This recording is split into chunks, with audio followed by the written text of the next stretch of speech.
Saudara, Timnas Putri Indonesia meraih gelar Piala AFF 2024 usai di final menang atas Kamboja 3-1. Hasil ini menjadikan sejarah terukir untuk pertama kalinya Timnas Putri meraih gelar Piala AFF.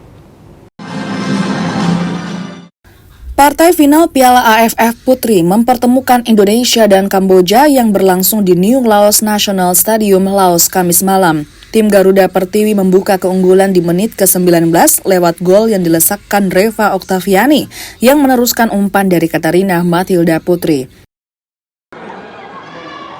Kamboja berhasil membalas di menit ke-32.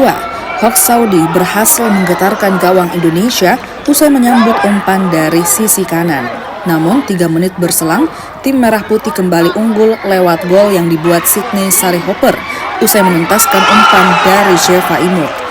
Keunggulan 2-1 bertahan hingga jeda. Di babak kedua tepatnya menit ke-58, Reva Oktaviani mencetak gol keduanya di laga ini usai menyambut umpan dari Rosdila Siti Nurrohman. Hingga bubar skor 3-1 cukup membawa Indonesia meraih gelar Piala AFF Wanita 2024 untuk pertama kalinya.